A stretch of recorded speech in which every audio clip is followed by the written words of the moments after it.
Salut à vous tous, ici Jeff Rose. Eh bien, tout semble être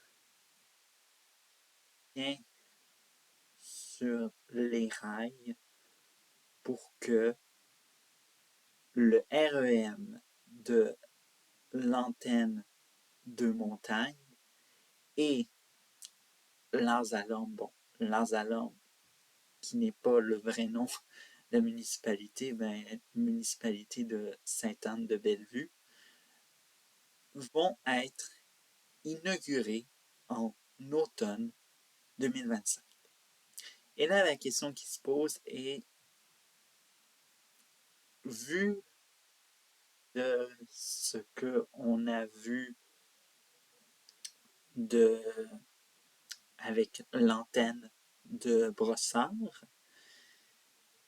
est-ce qu'il va y avoir encore plus de passagers qui vont vouloir utiliser le réseau express métropolitain, soit disons le plus court, le REM, pour se déplacer vers le centre-ville de Montréal? Et ça, c'est la question qui est sur toutes les lèvres pour savoir en effet, parce que effectivement, il n'y a pas actuellement beaucoup de monde qui le réseau express métropolitain. Et bien sûr, dans une entrevue, bien sûr, le président de CDEQ EFRA, ou en tout cas, Caisse des dépôts et placement du Québec infrastructure, il y a eu une entrevue avec au Canada et se mettre au défi de faire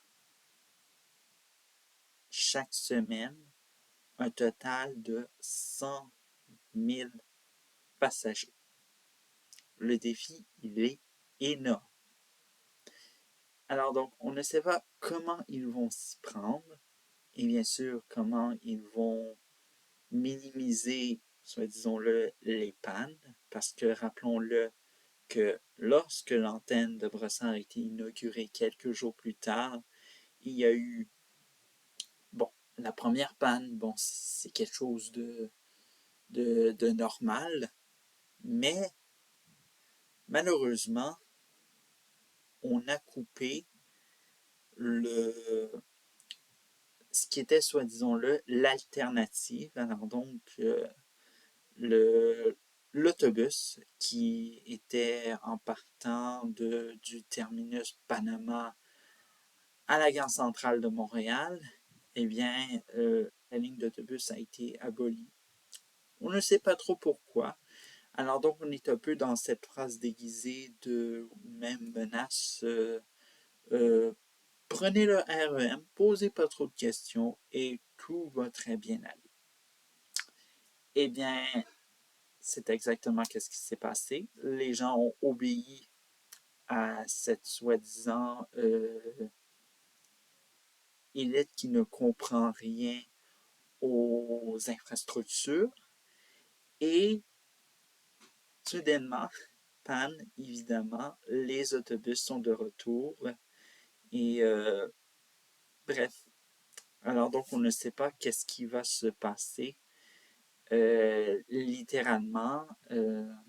Puis même, est-ce que les gens, même ceux qui disaient que waouh, je vais emprunter ça, ils remarquent de plus en plus que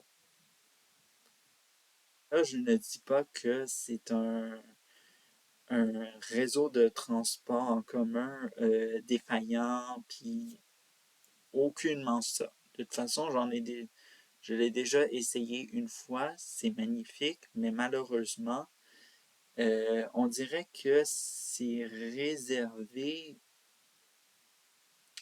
C'est pas recommandé de le prendre, on dirait, la moitié des saisons qu'on a. Alors donc, moi je dirais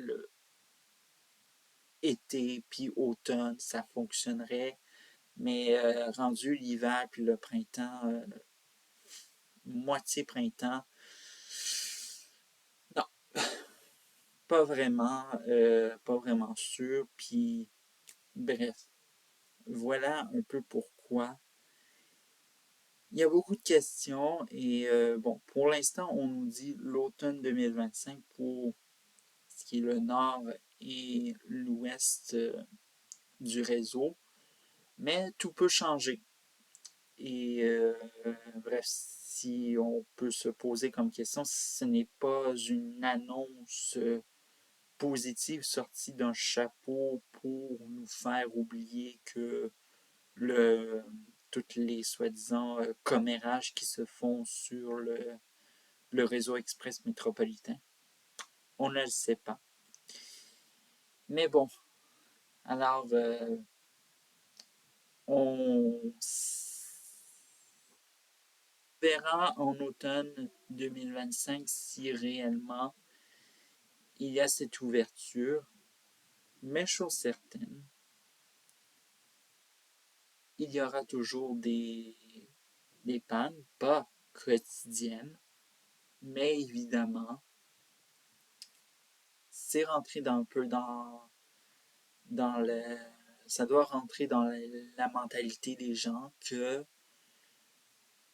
le réseau express métropolitain, c'est un peu comme le métro de Montréal ou le train de banlieue de Montréal. C'est euh, un train comme les autres qui a ses caprices quelquefois et ben voilà. Alors, je sais qu'il n'y avait pas beaucoup de choses à dire, mais bon, ce que je peux vous dire pour au final, c'est que les coûts vont augmenter et bref, une bureaucratie.